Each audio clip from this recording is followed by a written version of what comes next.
So you've just bought a PC. Congratulations. These are some things that you're going to need to know to effectively use it, problem solve it, and just be a little more effective in operating your PC. So I hope you enjoy. Let's get right into it. First, we're going to talk about connectivity, HDMI, and DisplayPorts. Here's the biggest thing you need to know when it comes to connectivity. You've got your HDMI and your DisplayPorts, okay? Everyone's familiar with HDMI. You get a console, you get a TV, anything like that, it's got an HDMI port. DisplayPorts, not so much. If you own a desktop PC or you build your own, you're used to DisplayPorts. They're like HDMI ports on cocaine. They can just push a lot more data, a lot more resolution, frame rate, you name it. In general, I'll put up a graphic right here. DisplayPorts, HDMI ports, DisplayPorts have a lot, and I mean a lot more bandwidth to push information. And because of that, the limit on frame rate can't just be a bottleneck on your computer or your monitor, but it could be a bottleneck on the connectivity you're using. For example, if you want 144 Hertz, you're probably only going to get it on a DisplayPort. Take a look at this video of me on my monitor, and I'll show you what I mean. All right, so as we discussed, HDMI cannot push as much bandwidth as a DisplayPort. And I'm going to show you an example. This is a 144 Hertz monitor. So you'd expect it to be running 144 Hertz.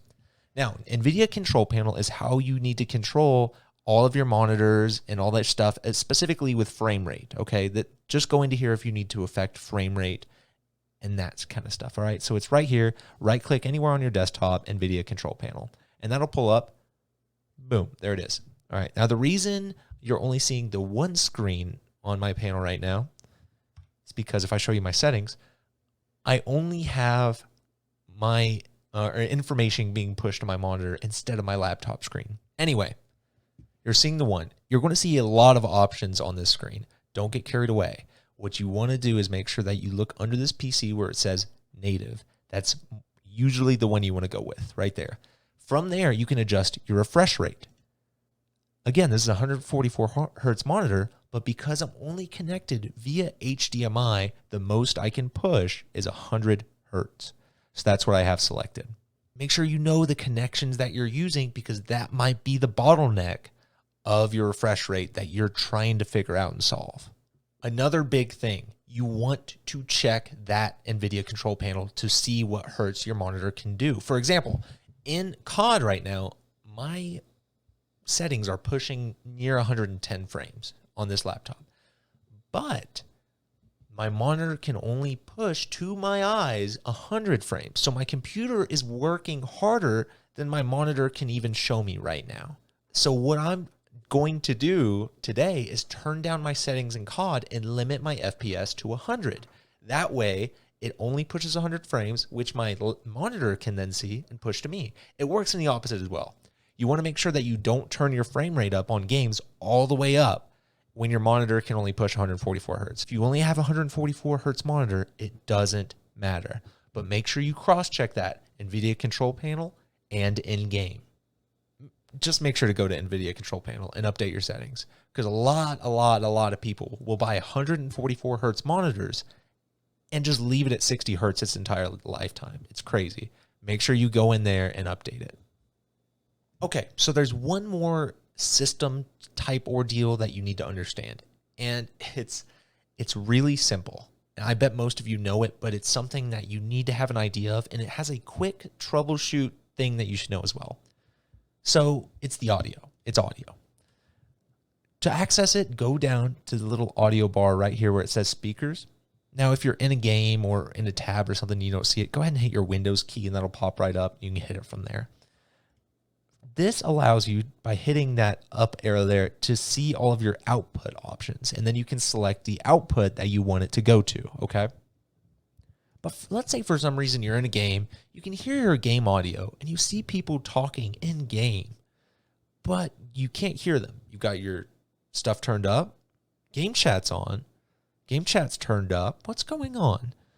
Sometimes when you have a bunch of audio devices connected, you will get an issue where lines cross and audio is getting pushed a direction that you don't want it to. To fix that, all you have to do is right-click on your audio, go to Open Sound Settings, and then go to Sound Control Panel. From there, you can see every device that's connected and being outputted. Playback is your output audio, recording is your microphone or input audio. So for example, you can see me talking on my input bar there.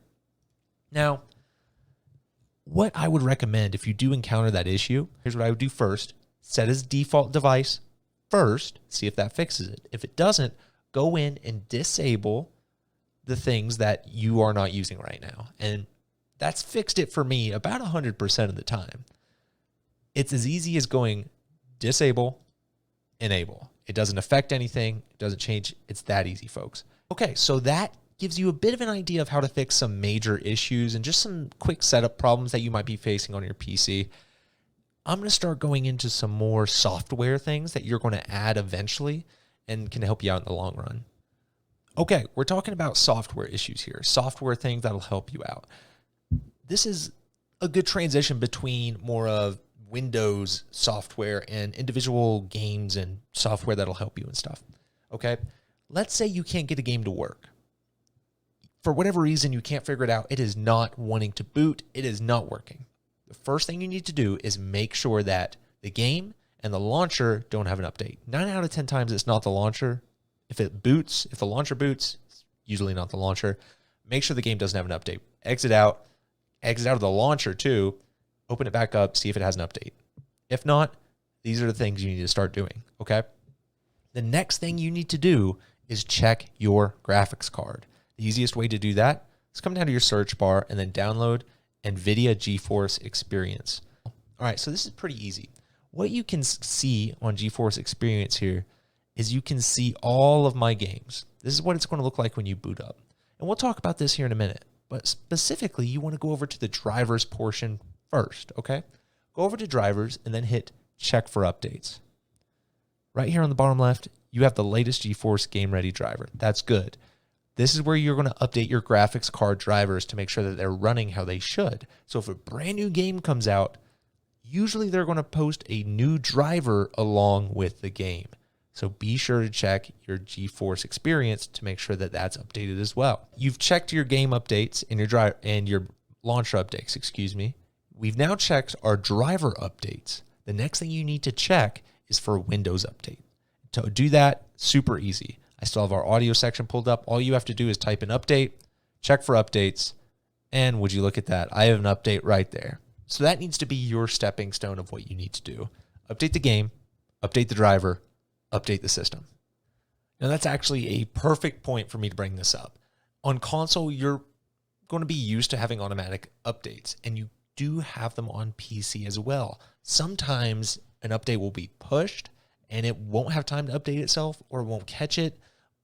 There'll just be some kinks in the system. So make sure that if you are having problems that you manually check for those updates. But we're not done in this software just yet. Come over to Home, and you can also see all of my games that I've booted while I've had this software installed. And you might ask, why do some have green check marks and some have gray? The green check marks are the optimized softwares, meaning that I have picked out how I want to run this game and optimized it for that reason. I'll show you right here. You go over to the little settings icon, and I can see that I'm right in between performance and quality. I'm on optimal right now. Well, I want more frame rate, folks. I want to go all the way over to performance, okay? I can then hit apply. And also, if you want to change your resolution, so I'm going to go ahead and change mine over here. And I'll go, you know what, I'll just go right there. Why not? I'm going to change mine to 1920 by 1080 just because, why not? Why not? I'll get the frames. I'll get some FPS up. And I have it on full screen. We're going to talk about that next, but not just yet, okay? You can change it here if you have optimal settings, then hit apply. That will change your in-game settings optimally for you based on what you want here, all right? You don't have to touch anything in game other than keybinds and that stuff. This will just fix it how you want it, okay? That's the big thing. Now, this is something I alluded to in the NVIDIA section when we were talking through that software, but it's the difference between full screen and full screen borderless. The easiest way I can put this to sort of be able to understand it is that full screen doesn't just mean it goes to all the edges of your monitor. Full screen means your computer is pushing that one program, and that's it, to your monitor. Full screen borderless might as well just be a stretched out and opened YouTube video, a full screen YouTube video. Yes, it's full screen. It goes to each edge of your monitor, but there's other things behind it. You can still open other things very quickly. In full screen mode, you are getting better performance, but it's a lot harder to open, let's say Spotify, Discord, whether on the side by alt-tabbing out. There's going to be some glitches in the system. It's going to take longer to alt-tab out because at the moment, on full screen, that's it. That's all that's being pushed. Full screen borderless, it's easier to alt-tab out, but you're not going to get as good performance. Here's my recommendation. For my situation right now, 90% of the time I run full screen borderless because once again, I'm only using the one monitor. So I need to be able to alt-tab out to different programs very quickly. So I run full screen borderless usually. I would recommend you run full screen if you have more than one monitor. That way you can push your game to your primary monitor, and then you can have your other programs on your secondary. Now, if I had my laptop side by side, I would run full screen in my games, but because I don't, full screen borderless is the way I go. Next up, let's talk controllers. Now, my buddy I know is going to be using controllers a lot on his new PC, which is, that's okay. You have that option on PC, so it's good. But there's some things you need to know. On Steam, any controller will pretty much work. PS4 controller will work on Steam with the PC. But once you go to other programs, let's say Call of Duty, on the Activision launcher, which is something that you're just going to love on PC, by the way, because games think that they can have all their own launchers instead of putting their stuff on Steam. I just want one launcher. Anyway, that's a side note. Here we go back to the video. While these controllers will work on Steam, they will not work on other launchers across the PC as a whole. So if you have the PS4 controller by itself, here's what you need to do, okay? This is more for my buddy because I know he has a PS4 controller. So this is for you, man. You are going to have to download DS4 Windows, and I've used it myself for my brother, and it's really easy. You download it, you turn on, you connect your controller while this program is turned on, and what it does is that it tricks the system to think that your PS4 controller is an Xbox controller, because Xbox controllers work best with the PC, and they'll work anywhere, no hiccups, no problem, okay? They'll work on Steam, Activision, Epic, wherever. PS4, you kind of have to do some finagling, but this program will work. The DS4 Windows launcher, I've used it myself. It will work. You can't have an intro to PC thing without Discord, and you can find a million videos on how to use Discord. A lot of them are cringy, so if you want one, hit me up. I'll give you one, but that's beside the point. Right now, I want to show you a big thing about Discord that I love using. I would link as many accounts as you can to your Discord account, because what it enables you to do is that if your friends are on a different launcher, or if you join a Discord server looking for someone to play with, all they have to do, and I'll use me as an example, is go up to you, go to your profile, right-click on your username, go to profile. Oh, and my streamer mode is enabled. I'll disable that really quick to show you guys this. Whoa, look at that. You can see Activision. That's my Call of Duty. That's my Steam. There's my Twitch. There's my YouTube. And they can just click and invite you that quickly. Okay, boom, boom, boom, boom, boom. Copy, paste, easy. That's one of the big things about Discord that you need to be sure you enable. And to do that, go down to settings, connections, and you can connect your stuff right there. And then you can even pick if you want to display it on your account. If you do, it's a lot easier for people to invite you. I've even invited a lot of our buddies through games because Call of Duty has a weird friend system. So what I usually do for Anto, who's on my Discord server, is I send him an invite to the game through Discord. He clicks on that, and because his accounts are linked, he's able to join my game. So that's a really good thing to do if you are playing around with people and you're talking on Discord, so that they can join you quickly if you're on a different system. All right, so the last section of this video is on highlights and recording your gameplay. How do you do something cool in game and you record it so that you can share it with everybody else? On console, if you're coming from there or you have one, you know that it's just a button press and it's that easy. And on PC, it's just as easy. You just have to know where to set that button. So again, if you have an NVIDIA graphics card, come down here and go to GeForce Experience. I'd recommend doing this route first before I show you the shortcut, okay? Then you go up to settings on the top right and then in-game overlay. Boom, right there. From there, you can see what your shortcut is to access the game overlay, and you can also directly change your settings.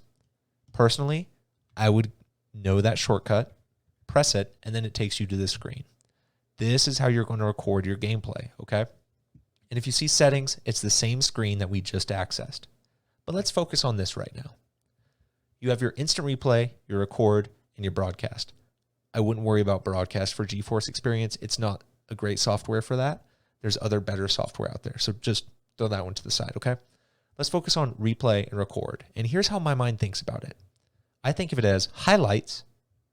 Highlights and replay are interchangeable, okay?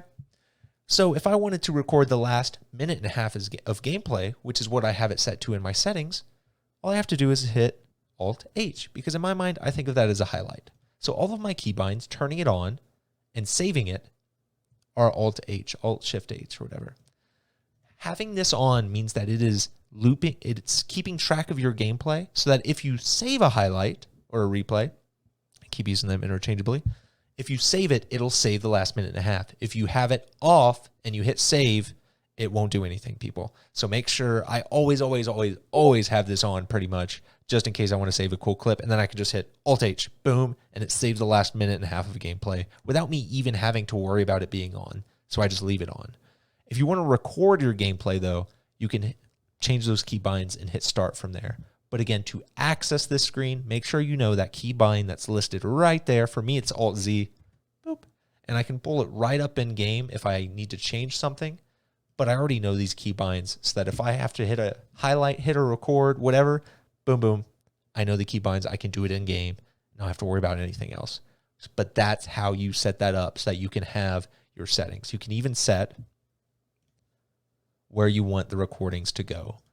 Personally, I would set them pretty close to your videos page. I just have a singular folder where all of my GeForce stuff is saved into under my videos. But that's how I would do it for you as well. I think that wraps up the video pretty nicely. I know I didn't talk about everything. There's little nuances in Steam and other softwares. You know, in Steam, you got your shift tab when you're in game, so you can check out your friends and stuff. I didn't talk about that stuff, but I talked about a lot of the things that were the biggest lessons to me that I hope will help you out, and hope that you enjoyed the video and that it helped you out as well. It's very basic, very foundational level problem solving, but stuff that I had to learn that I wish I would have known and watched a video on. So I hope this helps you. If you have any questions about other things that you want me to make a video of, let me know in the comments. But if you also have stuff that I could do better, please let me know as well. This is something I do for fun, but I want to be good at it too, you know? But it's something I do for fun. I hope you had fun watching. I'm Digit. Y'all have a great day. Thanks for coming by.